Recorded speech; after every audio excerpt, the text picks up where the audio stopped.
C'est avec plaisir que Carla Bruni a répondu à l'invitation de la chanteuse Rose pour son podcast Contradiction.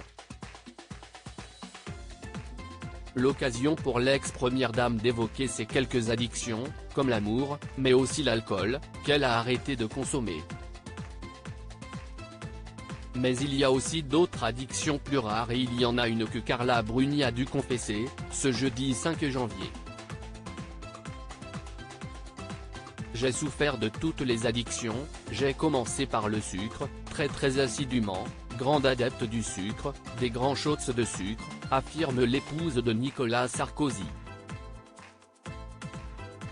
Elle a démarré dès l'enfance, mais c'est surtout sa consommation d'une certaine boisson sucrée célèbre qui laisse sans voix. Je devais boire, je ne sais pas, 30 ou 40 Coca-Cola par jour, fait savoir l'ex-top. Je ne mangeais pas de repas normal, je ne mangeais que des pastilles Pulmol, pastilles bienfaisantes qui soulagent le mal de gorge, note de la rédaction. 5 boîtes. Ou 3 boîtes de Valda et 4 Coca, c'était mon repas, confie-t-elle.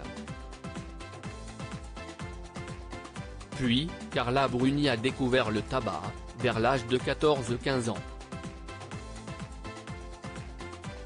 Tous les membres de sa famille étaient fumeurs et ont eu bien du mal à lui interdire, malgré leur mécontentement. Et ensuite l'alcool, conclut la chanteuse et interprète de Quelqu'un m'a dit. J'ai assez peu abordé la drogue parce que j'aime pas foncièrement me mettre sans dessus-dessous, déclare-t-elle. Aujourd'hui, elle a arrêté l'alcool et a pratiquement arrêté la cigarette. Reine de la provocation à un dîner, sous les yeux de Nicolas Sarkozy. Mais quand Carla Bruni boit, elle reconnaît parfois dire des vérités pas toujours bonnes à dire.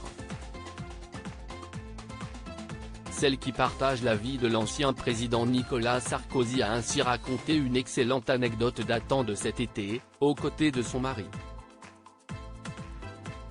Si je bois, il me vient la mauvaise idée de dire tout ce que je pense aux gens, confie-t-elle à Rose. De ce dîner cet été chez des gens où mon mari n'avait pas envie d'aller non plus, mais par politesse on était obligé d'aller, on avait accepté, elle raconte, et c'est là que j'ai dit à ce brave monsieur, qui était notre hôte, quand il m'a demandé ce que je préférais dans la vie, que j'hésitais entre le sexe et la drogue, mais je l'ai vraiment dit pour le provoquer et ensuite j'ai dit en me rappelant une phrase de Françoise Sagan, que je ne voyais rien de plus ennuyeux que le pouvoir et l'argent, rien de plus ennuyeux que les gens qui consacraient leur vie à ça, rien qu'à ça. Et après je me suis adressé aux gens en disant vous ne trouvez pas? Et comme c'était que des gens qui étaient dans ça ils ont vaguement bégayé bah non, plaisante Carla Bruni. Un anecdote rock dont elle a le secret.